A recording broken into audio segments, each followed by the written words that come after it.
Back to our breaking news. The French government has fallen after centre-right Prime Minister Michel Barnier was ousted a moment ago in a vote of no confidence. This is the moment the count was read out in France's General Assembly.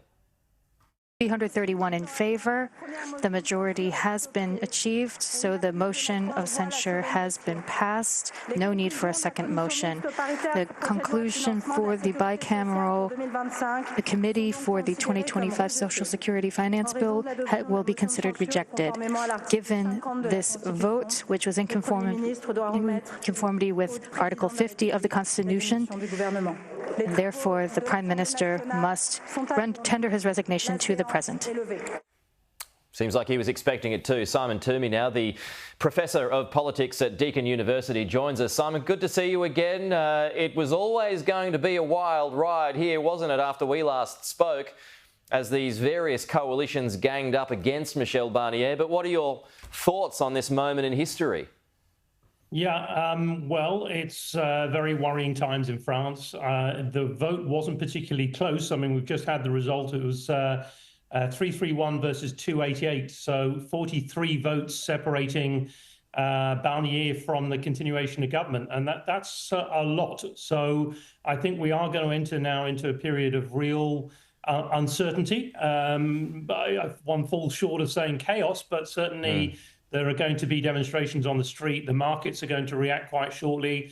Pressure is going to be on Macron to come up with some alternatives to what was a very carefully measured budget by Barnier. So it's not as if Barnier is proposing something wild or ridiculous in his budget. He's simply trying to do, like a lot of governments in the West are doing, including our own, is to balance the budget to the degree that it satisfies external investors. So it's going to be very interesting. Next 48 hours, 3 days is going to be really vital to see how France copes with this. Well, see, that's the point I was going to make to you. So, I mean, as Mr. Barnier pointed out in his speech, and we watched it here a little earlier, he said the country can't continue on this path of high debt and high deficit, which no country can.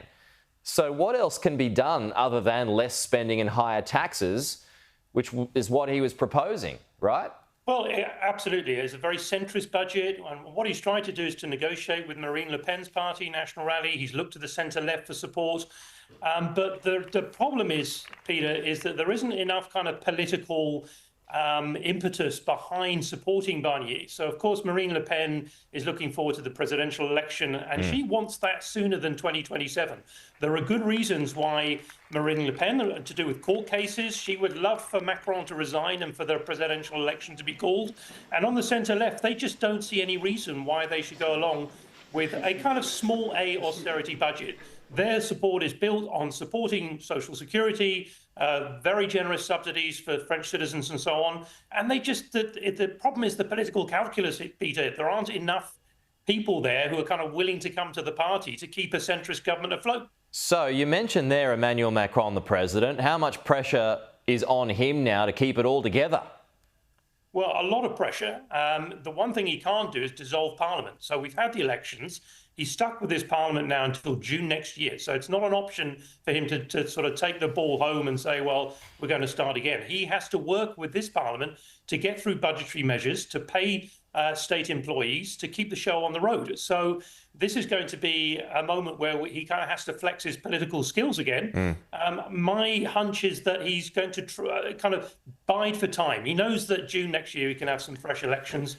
I wouldn't be surprised if he now huddles up for a couple of weeks to try and peel off some centre-left MPs and some centre-right MPs, try and narrow that gap of 43 votes, put in place maybe a centre-left figure, someone like François Bayrou or someone like Cazeneuve, someone like that, and then really try to buy the time, buy a budget, and get himself back into shape so that he can fight parliamentary elections next year. But that might not work. There might just be not enough traction in those negotiations, in which case we'll then get a technocratic government. There's been, you know, and just a final thought here, Simon. I mean, I remember being a correspondent in Europe during the Eurozone crisis, and just this week there are a lot of people who are drawing links from France now to Greece more than 10 years ago, and the problems that were caused there. It couldn't handle its finances. Spending was way out of control. Just for those who aren't on top of the day-to-days of what's going on in France, I mean, how bad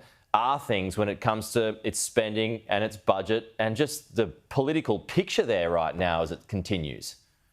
Well, they're bad, but it's the second largest economy in Europe, probably sixth largest economy in the world. So there is real underpinning strength there.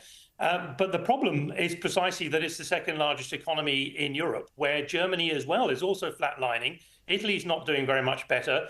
The UK is in a world of pain as well. So the problem is that you've also got Trump coming in, who has kind of declared that it might have to impose tariffs against the European Union. He's going to be more isolationist, we think, than Biden, of course. And then we've got a war on the eastern flank, Peter. We've got Russia taking territory day by day. There is a great need to increase security and defense spending in Europe. So you've got all of these pressures, which we talk about a lot in Australia as well. Yeah. But any French person would take Australia's fiscal and monetary position all day long. Wow. Has to be said. Amazing. Hey, Simon, great to talk to you again. Thank you.